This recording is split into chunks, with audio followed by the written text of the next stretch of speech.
Welcome to In Between Pages with James Lott Jr. I am James Lott Jr. Of course, here at JLJ Media. I'm the JLJ of JLJ Media. Say that 5 times fast. And I'm an artist. Like I always bring people who are doing things. This person is a singer and songwriter. And dare I say, I was going to say activist of some sort, but you're the kind of person who does charitable work and does things using her talents to do that also. And we're going to get into who she is, what she does. And we're going to start this off with a conversation about a certain type of music we both like. But first, we say her name, and don't you forget it, Sam Sugarman. Hi, Sam. Hello, James. Thank you so much for having me on today. It's my pleasure. Okay, folks. Okay, so I'll start with you first so you released a cover of Guinevere by Cosby Mhm, earlier this year. mhm. And as I was telling you before, another thing we're doing, I'm a recording artist also. So you guys know this, and some of you guys don't out there. And for my third album, Salty Clouds and Sunflower Dreams, that's the title of the album. I'm very proud of it. Um, I was listening to a lot of late 60s, early 70s folk. It was what I was born during that time period. I was born in 69, but my mother was a hippie, self-described hippie, and played all of that music. So my earliest memories are of Crosby, Stills and Nash and Young Mhm, stuff. mhm, We're talking about mhm. Taylor and Connie Simon and Carole King and Donovan and all these people, all the Simon and Garfunkel, all that stuff. And so we did. I love your cover, first of all. Congratulations. Thank you. Thank you so much. Um, I know it deals with your father playing that or something. So please explain this young person, younger than I am, who's into this timeless music. Like how where'd that come from? Sure. So much like yourself, my parents used to play this music around the house all the time. Um, when I so when I was little, um, my dad used to play James Taylor on his guitar outside of outside of my door in my little bedroom. And we would play James Taylor in the car. James Taylor is like my earliest, his music are some of my earliest memories. Um, and it's just as the years kind of went by, my parents would start to, my mom was a piano player. Sometimes she would open up the Judy Collins book, the Joni Mitchell book a little bit, and they threw these artists' names around a lot. And they were born, they were quite young when a lot of these artists came out. But um, as they grew up, I think this is the music that really stayed with them.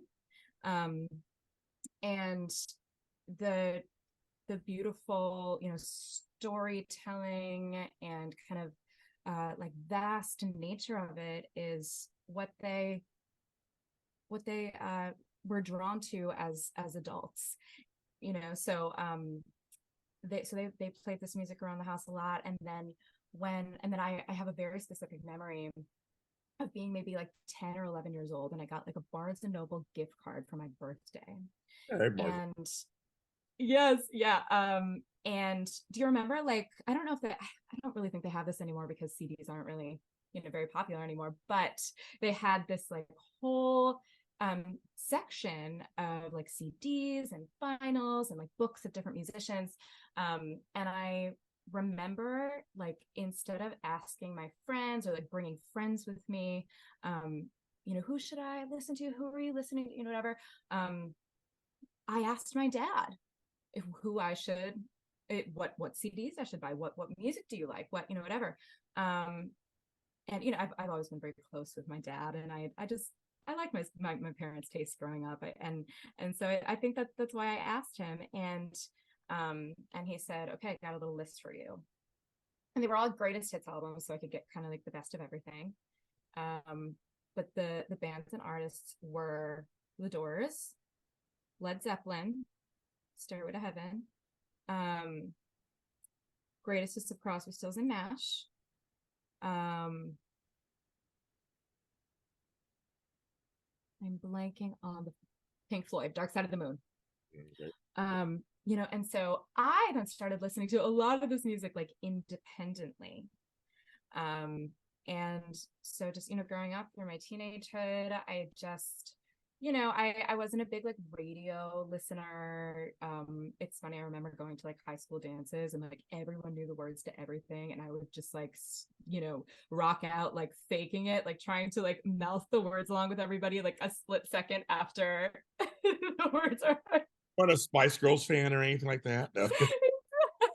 I was a big like my very first CDs were like Britney Spears, Backstreet Boys. I loved Avril Lavigne. So like I had my poppy, moments of Everyone writes their own. musicians who were culturally relevant, but but I really did grow up with a lot of that stuff. And then throughout, college, because I went to school for classical voice and for opera, what was sort of funny is that I was studying all of this crazy old music, like hundreds of years old. And so then when I sort of started writing my own music and thinking about my own influences, the 60s and 70s were like modern for what I'd been studying. Concerts of the Nash have a lot of songs. There are a bunch. Why Guinevere for you? Well, Guinevere has such a special quality. It's so haunting and so intimate. The story is it brings it puts you inside of a very specific age, world, and it stood out to me for a long time. I think the way the chord progressions are and the tuning is also very unique and like just drew my really settled into my soul in a very memorable way.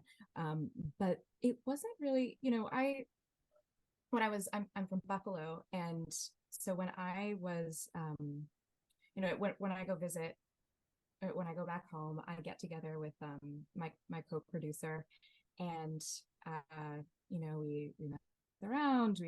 I show him some new material I've written. We kind of take the opportunity to have a bit of a jam session. And when we recorded Guinevere, it was not meant to be released. Like, I was not sure. I didn't like choose it for a specific purpose.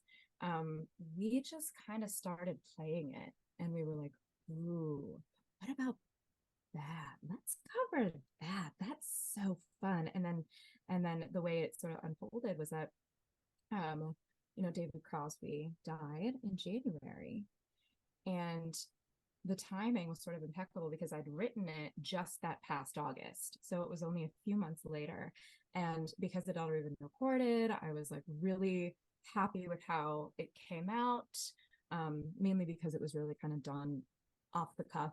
We were talking about kind of how long one can spend on a song, just kind of revisiting and being very attached to the perfection of it all. But because there was really no intended outcome, I think that kind of helped take the pressure off of it.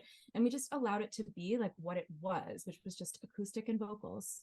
Yeah. Some harmonies, and so I guess that ended up being the purpose for Guinevere, which was not uncovered until later. Yeah.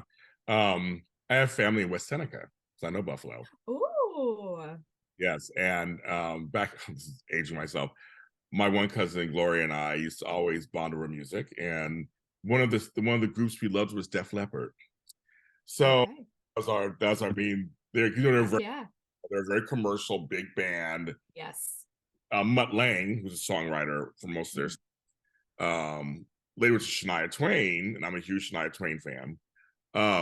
As I started writing songs, and I'm getting now, he could do this like the music is different, but there's a through line in there. It's like, okay, she did big country pop songs, so to speak, and they did big pop light metal songs. Like, it's funny how you start to see how things are connected once but I was when I was a kid, I was just like, I love Def Leppard. Oh my God, I'm so huge fans. We Yeah. connected. When I go to West Seneca to visit her in Buffalo, visit, I'll be like, oh, we have a good time and talk about it. And then years later, here's Shania Twain, and I'm like, some of his vocals are kind of like, oh, this is kind of crazy. And it's the same guy who wrote both. Oh, okay, got Yes. my own songwriter. I'm like, you can do that. It's like you can also cover songs that, again, you may not normally necessarily do. I mean, it's just like, oh, okay, I'm gonna cover it, and like you said, have fun with it, and it's part of your upbringing. I love that. I love it. Right. Totally. Totally. So it's funny. That's my little Buffalo story. Um, I love that and West Seneca is like, that is a suburb. Like that is that is a little ways outside of the city. Like I think it's so cool. Like, randomly I'll meet, people from Buffalo, or I'll see a Bills jersey, or, whatever. And then when they say like suburbs that are really, I grew up in the suburb of Amherst, but like just all the different kind of, either, you got your suburbs, and then you've got your sort of suburban rural neighborhoods, and then you've got totally rural. And it's like the farther out you go, you're like, oh, that's where you're from? Really? it's like James, you know what you're talking about. I go, yes, I'm telling you, West Seneca is not mentioned very much, so I know what I'm. Yes, I know. Yes, it's so funny. I have cousins in West Seneca too. But it's all over music. That's why I think it's kind of this funny thing, and that's why I'm kind of It is. starting out with that. You're a musician. I'm a musician. You're a writer. I'm a writer. But we're talking about we like different types of music. Yes. I study different types of music. I play instruments, so of course we did, chord progressions on pianos, and I played cello for a while. I mean, so we learned, like you said, the ancient stuff. We learned the stuff, the modern stuff. Right. So for you, it makes you a more well-rounded person. But in general, when it comes to your music, what would you say your music is these days? What's coming in? What's coming out of you, or what has come out of you recently? That's such a good question. It always changes.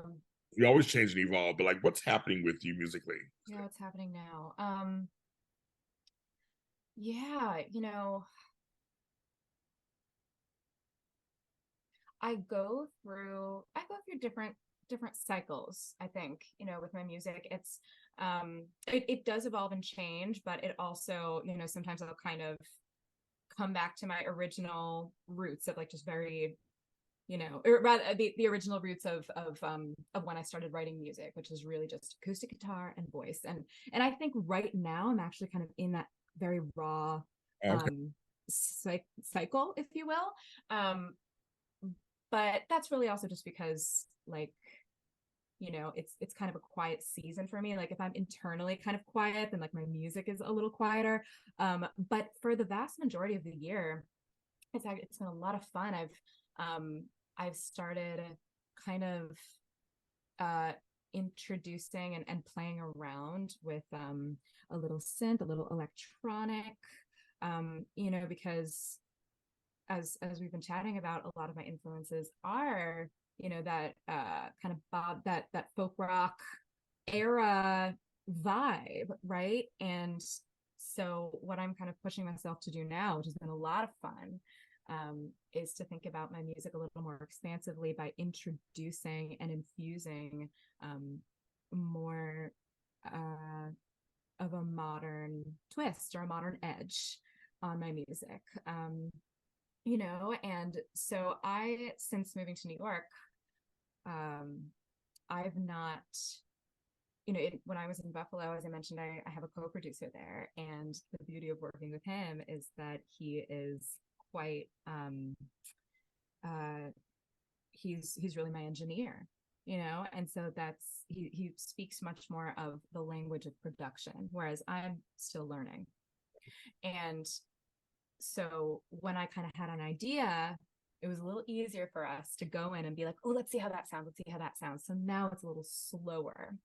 But since I've moved sort of within the last year, I downloaded Logic for myself. I kind of started going in and, and playing with some things.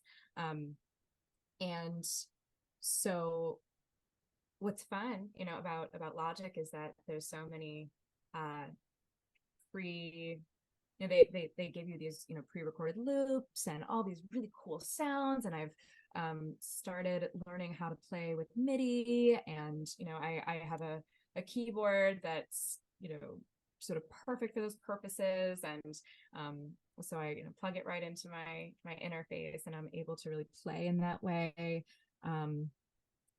So I think that's been a fun new chapter, is just to see like who are the modern people, like what really speaks to me, maybe a little like Florence and the Machine-esque, a little Bon Iver-esque, so it still really feels like full expansive compositions, kind of that combines a little more of that old feeling with more of a new feeling. I'm kind of seeing where that takes me, how it lands percussively. And I haven't played much with percussion yet, and now it's like I'm feeling very like, oh, what's the heartbeat of the song, like what can I do to like really feel it in my body harder. I'll share this with you. Well, everybody. I mean, it's just us talking, so no way I'm sure. Um, it's funny you say that, because I know I have a couple producers who are also engineers. So you're right. It is easy to go, well, let's try this. And they're a musician, but also they're working the knobs. They're going, I say the knobs, you know what I mean?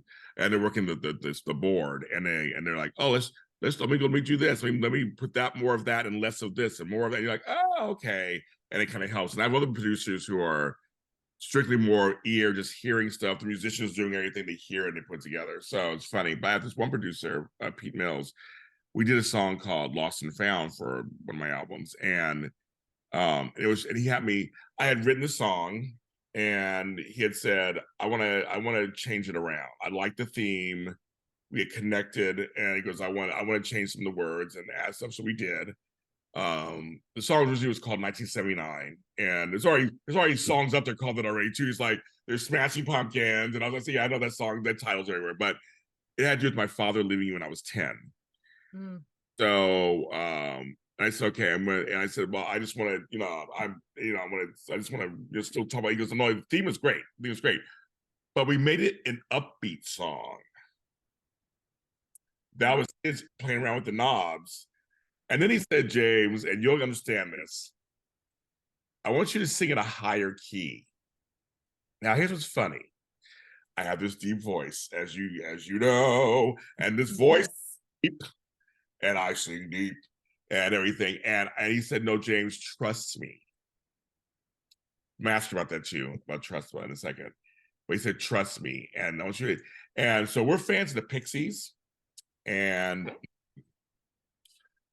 so, and they kind of, and Nirvana got some of their stuff from the Pixies. So the whole loud, soft sound. And he said, I think this song calls for it, but I need you to sing in a higher key. And so he was at, and I was, my microphone, I'm like, oh, I was trying to find the key, first of all, and I was trying not to, it's funny because you sing usually a certain way, my voice would naturally, like lost it, like, no, he's like, no, higher, lost, no, don't lower. It was hilarious, and it was hard. I love the finished product. Everybody loved it. But I want to ask you, trusting your producer, how easy, because you may come in with your own idea. I came up with a whole idea, what I want to do. Yeah. What's it like? Because especially, whether you write a song or you're redoing a song, you come with an idea. You're an artist. You come with an idea. Right. How do you learn to trust your producer? Oh, that's such a good question. I remember I have like when my producer and I were when we were producing my EP together. Lion's Den. Yes, Lion's Den. When we were producing Lion's Den together, I remember it being a very interesting journey in that capacity of letting go of that control. Mm-hmm. I remember like internal conversations being like, just try it, because Frank would have these, his name is Frank would have these ideas.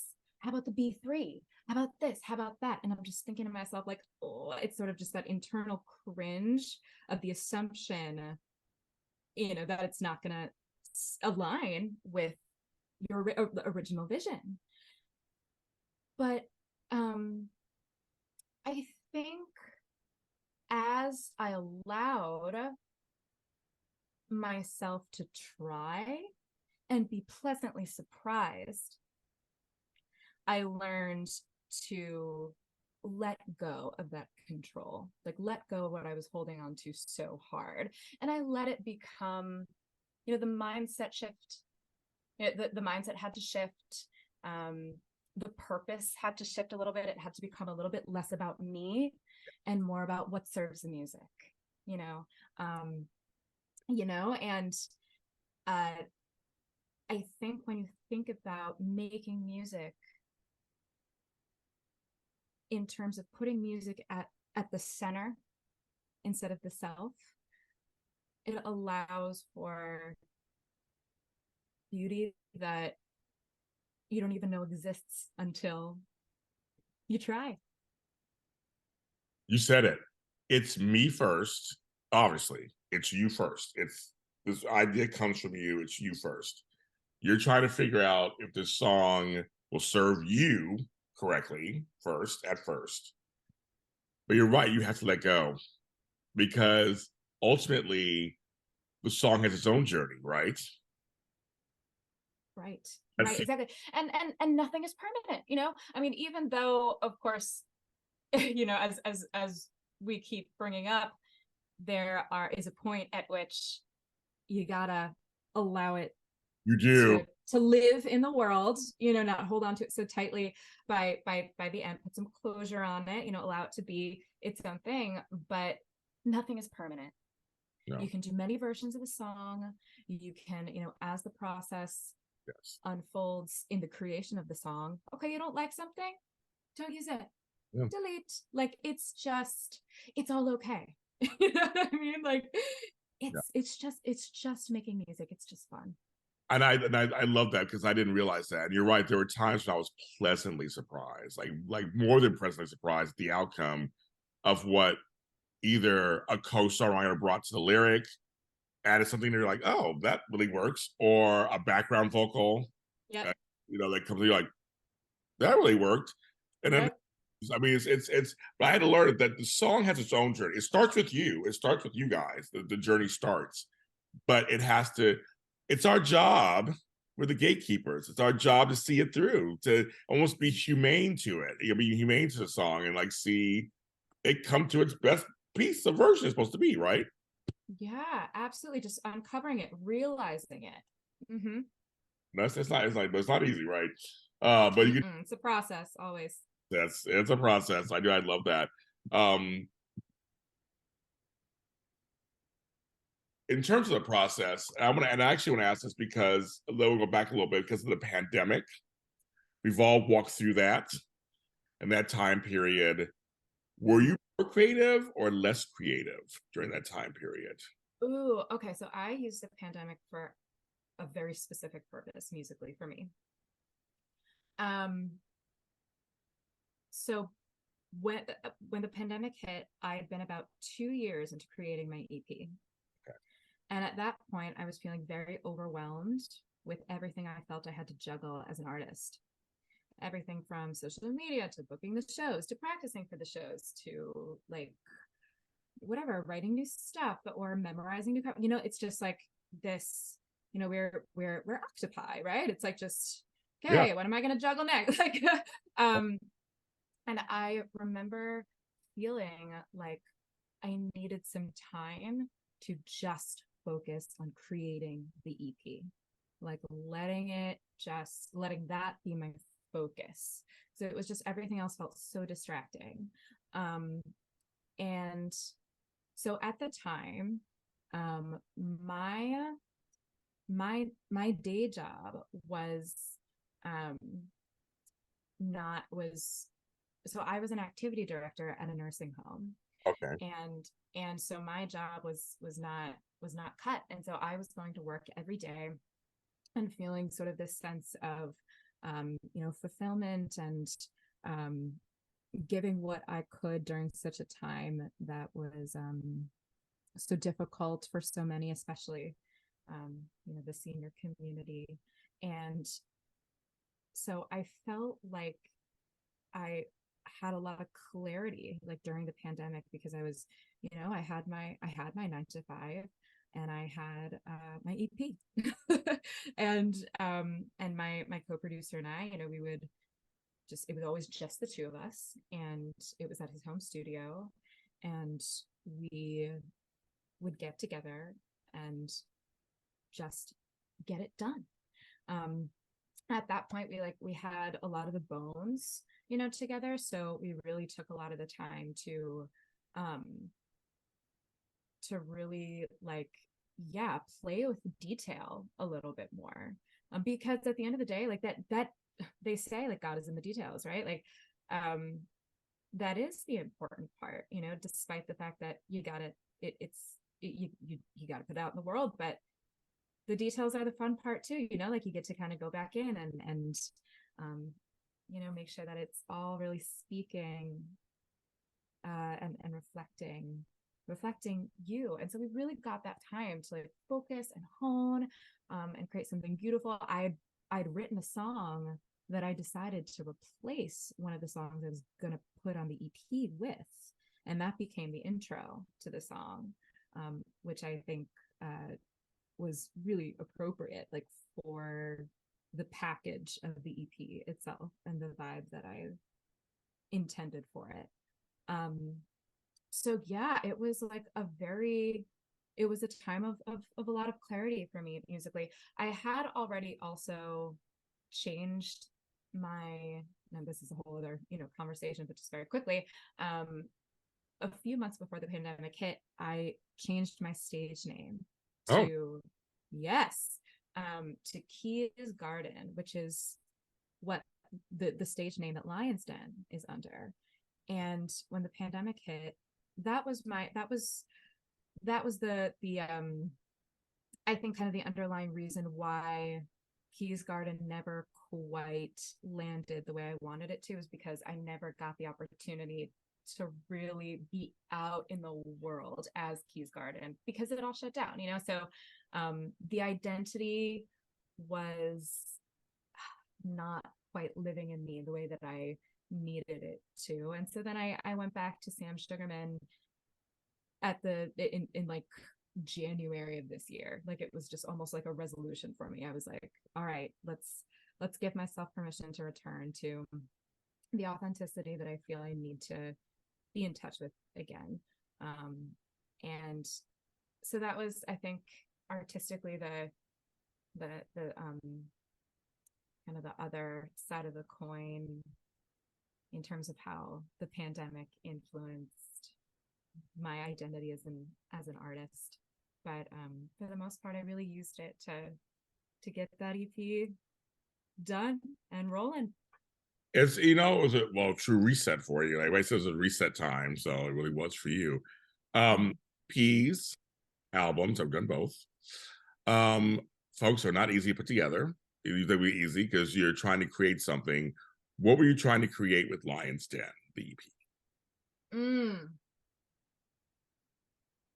So Lion's Den was the first release that I'd ever put out into the world, outside of some YouTube channel stuff I played with a few years earlier, but really kind of my first big, streaming everywhere songs. And I knew that we'd transition into more of a singles world, especially when you're an artist starting out. The advice you get a lot is, take it one at a time at first, build your fan base, figure out what your vibe is, what your brand, and just to take the pressure off, quite frankly. And I think that that's a great approach. I think at the time, the more important thing to me was the story that I was telling.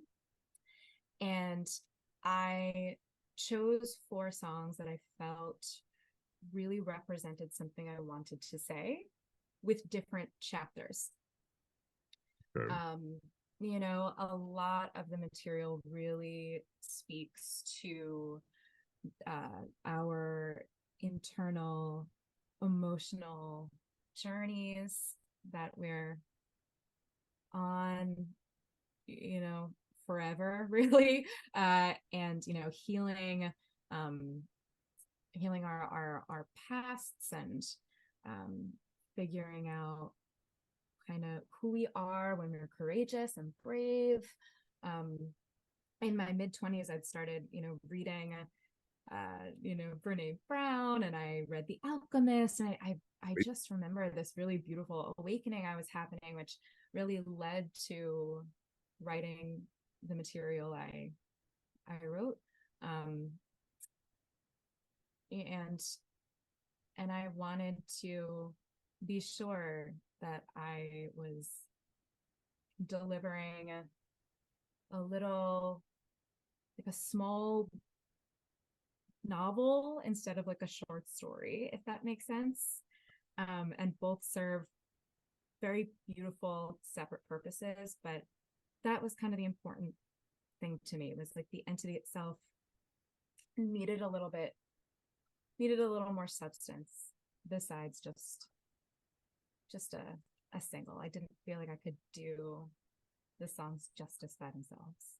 Yeah, it's I know I've still put out albums. I put out singles too, and it's funny, my first album years ago was a collection of my first singles. I literally kind of found a place to house them together and to say, here's my first stuff collectively. But Right. and that's back when I was actually printing CDs. Nowadays it's mostly just CD. I love CDs. I know, me too. My first few albums are I have them on CD. I have my albums actually on vinyl too. Yes. But now love a vinyl. Me too. No, me too. But it's mostly online. But that's a good point of just like when you're trying to create, all of us artists are trying to create a vibe a lot of times, wherever that vibe is, or a moment within the collection of songs. And I know for me, there's some albums that just took me a long time just to pick which tracks and how the order they go and what did I want to say? What's it gonna, you can't, again, yeah, like on Control, you put it out there, music's gonna be interpreted however by anybody, right? You can tell people you should feel this way. They're gonna feel what they want. That's the beauty of it, right? It's the beauty of it. Right. But however, I still want to put out something where I go, yeah, I can stand by that, and I'm happy with that. I want to stand by it. So I just want to say, I know it's not easy to do that, right? Yeah, no, absolutely. And that's the other sort of letting go of control piece, is like after you've done it and after it's made, allowing the song to take whatever life it takes on with people. I used to be, when I used to I still gig live, but especially when I was younger and gig live, my mom, when she sees this, she's gonna laugh at this story, but I used to talk a lot about the songs before I would sing them. Okay. I was and so, and I was also kind of practicing the Songs about 5 years old. Well, like yeah, exactly. I was born on June. No, but it was rainy and 4 p.m. Yeah, exactly. Just all the little unnecessary details. But I was still learning like how to interact with an audience and how to be articulate on stage and concise. And it was, as every performance goes, each one's a little different. There are some you feel so good about the things that you say and how you interact, and some you're like, okay, that did not land like I wanted it to. That's okay. But I used to, just point being, really try to talk about the why and the intent of the song, and like in hopes to like tell the story but before they even heard it, and with the intent to make them feel something before I even played the song. When it's like, hey man, just play the song. It's got the story, it's got the feels, trust it, just shh, be quiet. Sure. Hard.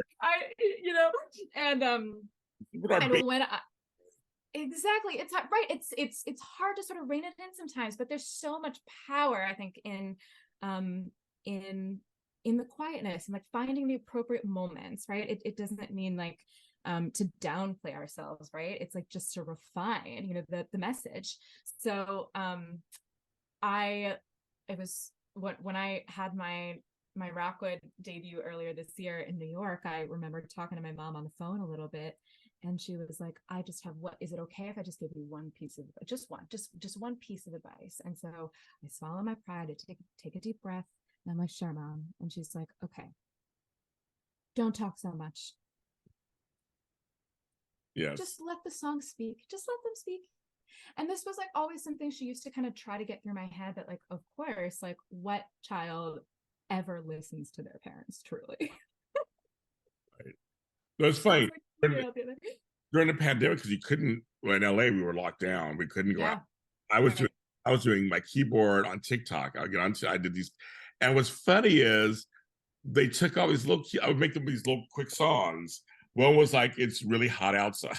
So I was like, and I just make these songs on the keyboard, and I didn't mix them. I didn't do anything fancy. I just transferred them over to like my SoundCloud page, and people just, I mean, I was getting like thousands of listens. I'm like, what?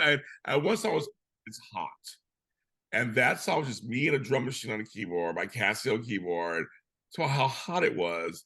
And people just lost it. They loved it. And Oh my God. that we're like, so you and I try to figure out different ways, because so every year I pick a word.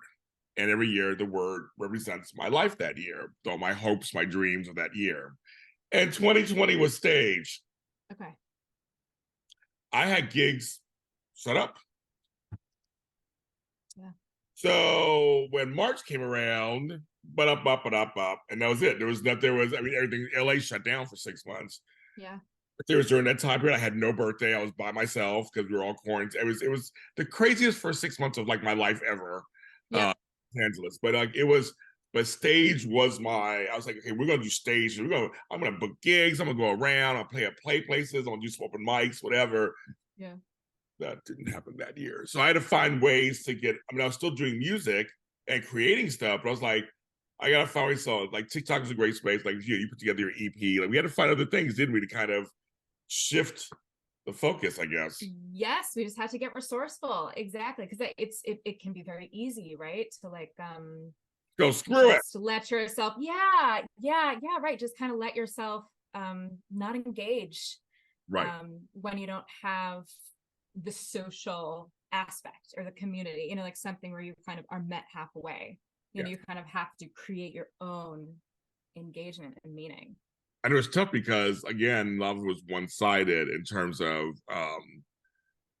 presence. It was sound, because presence, you could do a live. I love friends did live YouTubes and Zooms, that's fine, but still a lot of times you couldn't hear them, you couldn't see them.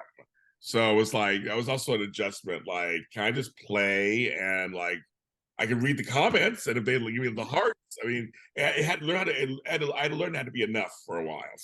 Yes.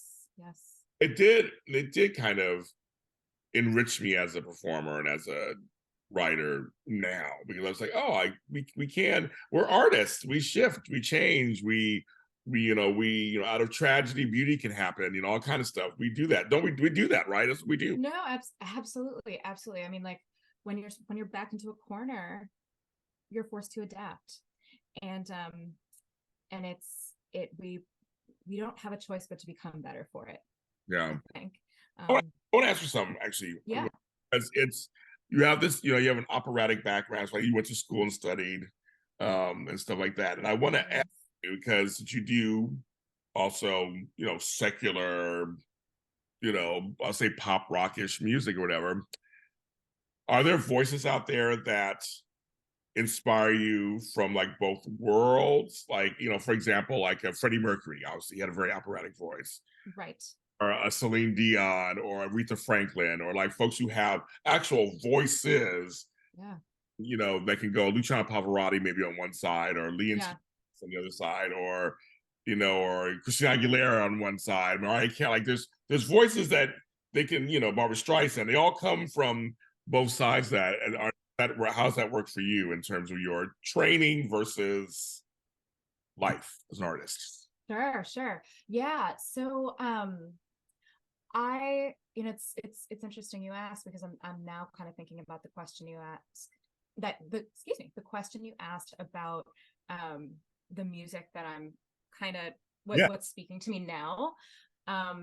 And this is a context that I have been thinking more and more about more recently, because I think there was a very specific point in time where I kind of decided to close the door um, on my like operatic material, my musical theater material, and kind of focus on the world of singing and songwriting. Um, it all happened quite quickly, and so much I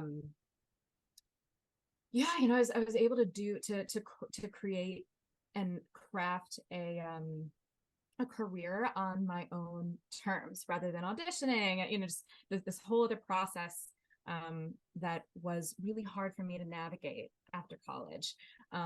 And so I think after taking a number of years to write my own material, to find my voice in that kind of pop rockish world, I'm thinking more and more about how to bring my past and sort of this wholeness of who I am as a vocalist back into my music. It feels like that's the fire in my belly right now. And I mean, you named some of them. I mean, absolutely, Barbra Streisand and Judy Garland, and Linda Ronstadt had her career itself was really rooted in both worlds, and that is something I would love for myself and see for myself eventually. What that looks like and how that unfolds, I don't know yet, but that's kind of part of what's driving me right now, is just kind of to expand my musical world a little bit in that way.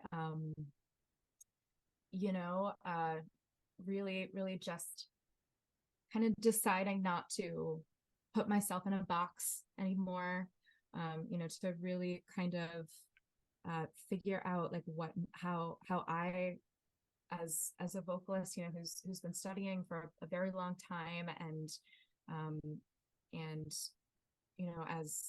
as someone who feels like my first language is music, how what does that purpose look like, outside of just singer-songwriter, and so I think like throughout all of my studies, I mean, even in my life as a singer-songwriter, and really kind of more in that specific niche and context, I've never really fully been able to like shed the voices I grew up with.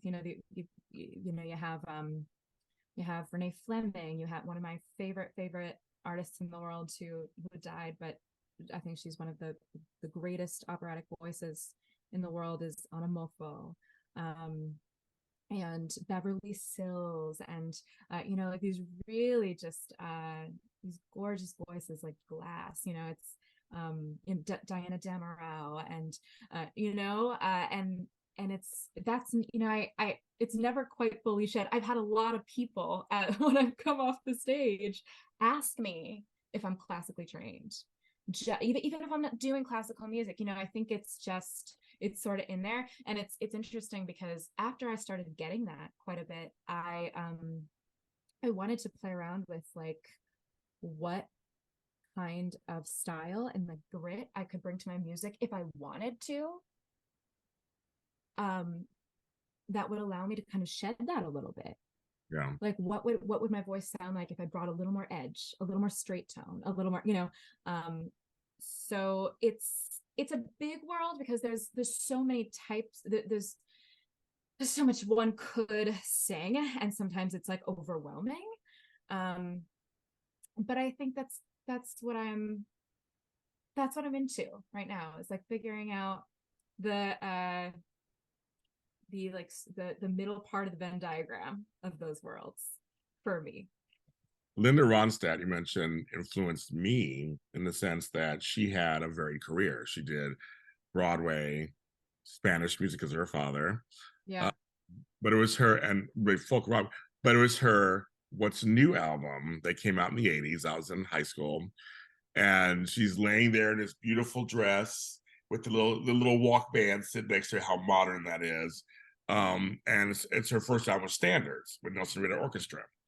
And I had that tape, I had the album of it, still have it, and I got an opportunity to actually perform in front of an orchestra. Wow. I used to be a cellist, so I had told them when we record, I want to be in the room. Now somebody said we got to set that up. I said I don't want just to record my parts and then meet. I said actually I want the feeling. Speaking of taking the past, present, bring it together. Yeah. I want to have that feeling. And I'll tell you, Sam, the first, and I'm doing spoken word. It's a spoken word album in front of an orchestra. It's not really been done before.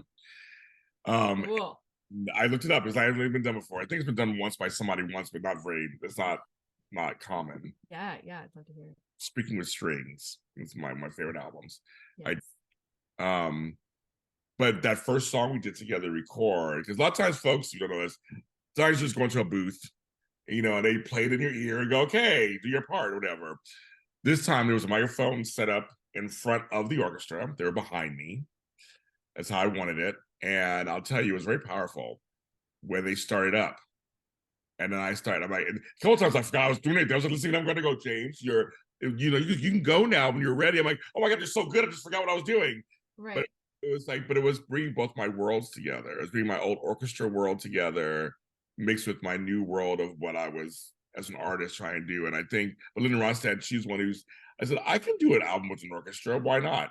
And when I found a lot of older people love that album,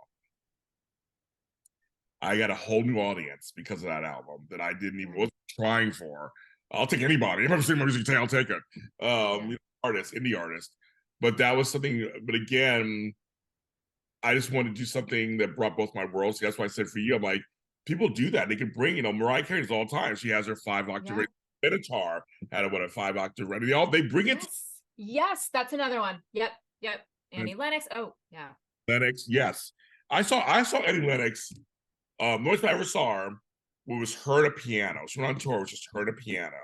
And I saw her in a small club in San Francisco. And there was like 2,000 people. I say that's small compared to where she could be playing because your rhythmics and everything. And I wept at her version of Why. So the version of her at a piano. I just like sobbed. Like you can hear all the sniffles around you. Like it's like, but that's what I'm saying is that like I said, Freddie Mercury, the other one who Bohemian Rhapsody is one was doing, but he has a bunch of other songs too where his range is like going up and down and all around, and it's modern music, but it's influence. That's what I say for you because you studied and everything. I'm thinking, why not? Why not? And that's right. And it is just it does feel like that's a piece that has been lying dormant for a little bit now, and I'm really ready and excited to introduce it back into my range of material. I think it would bring me a lot of joy. And that's the thing. I mean, we do it for ourselves, right? That's the whole point too. It's like, why else do you do anything? I love music. I've always loved music. I love the creation process. I love all that stuff, and I work with other artists. We have a good time, and so that's what it is. That's what it's about. That's what it's about. It's for us. It's like we want to. And if you enjoy it, great. But it is for us, isn't it? Yeah, totally. Yeah, it's just going back to what you said about like feeling enough, especially like during the pandemic, right? It's like just this fine balance that we're like always trying to find, right? It's because on one hand the fear is really real. It's easy to get in our own heads and to kind of put pressure around like our look and what other people are going to think and say and how quickly our careers unfold and blah blah blah, and then but consistently coming back to your own self, right? And not even just like your own like why. Sometimes like the why can be hard to articulate. It's like, I don't know, because it lives in me. That's it. Like I don't know what else to say. But yeah, I think that's kind of what I've been thinking, meditating quite a bit about. As I said earlier, my life has been a little bit I'm kind of going through a bit of a quiet season, and I think internally I've been meditating a lot on the, what does doing this for myself mean, like outside of any outcome, and like how do I really like make it about the play and the joy and the fun and like just showing up cuz. Yes, like that. On Spotify, Sam Sugarman, I'm following her. You guys follow her there or wherever you. Yes. Wherever Follow me. I'm a Spotify person, so she's on there. I'm following her. Follow her. Guinevere's on there. Sam, anytime you want to come back, anything new coming up, come back on the show. You're welcome anytime. Absolutely. Thank you so much for having me, James. It's been such a pleasure, and I've loved everything we've talked about. This conversation was just so lovely. Thank you. And folks, she says I'm her first interview, so I am very honored. Support indie artists, support indie music, support the arts, whether it's painting, dancing, writing, music, anything. Spoken word over orchestra. Yeah, exactly. All of it. Support, I mean, seriously, support arts in schools, support arts in schools, support arts in schools. Mm-hmm. That it helps in all other areas of life in learning. Support art schools and art-based schools, also art history schools, art-based schools, music theory, support all of that. It's an important part of our culture and our lives that I strongly advocate. And Sam, tell people where they can actually find you if they want to find you on the social medias. Sure. Okay, the social medias. We got facebook.com/Sam Sugarman, the OG, right? Well, actually, OG was MySpace, but I never had one. From music and stuff to it was the OG. Oh my God, I know. My parents were like super. I'm the first of three, and they were like, they were even like, oh my God, you got an email address? What? So no, I went right to Facebook. I was like 14 when I came out. But I have a page on Facebook. That's, I put pretty much all of my happenings on there. On Instagram, I'm Sam Sugarman Official. And my biggest plug is going to be my newsletter. So if you go to my link tree on my Instagram, there's a link that'll take you right to a quick little form.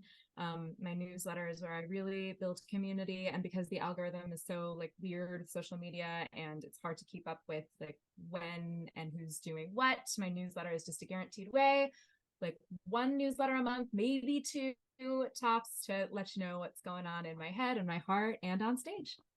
I will make sure I put that in the description for sure. So we'll do it. Cool. We'll promote the F out of that newsletter. That's right. Sweet. And a shout out to our girl Shay, which I just want to say that. Yeah. I love her. Hi, Shay. I love her. So they just without even saying, but I'll say it again. Totally. I love her. Yes, she's made a huge impact on my life. Folks, I'm James Lott Jr. My music's everywhere too. You can go to James Lott Jr. On SoundCloud. You go James Jr. on Spotify, Apple, Google. Just type in my name. All my music is there. I'm working on my Christmas album. Hopefully, be released in late October. I have a couple of songs left I'm working on. So we're trying to get those together. Time goes by fast. It's already September. I don't know what's going on. Too fast. I know. Fast. I was working on that. So you'll check. The album's going to be called Silver Bells and Disco Balls. That's the name of my album. Imagine what kind of music's coming out of there. So it's gonna be a fun album, a lot of fun. Everybody, please, again, support indie artists, support Sam Sugarman, and I will talk to you next time on In Between the Pages with James Lott Jr.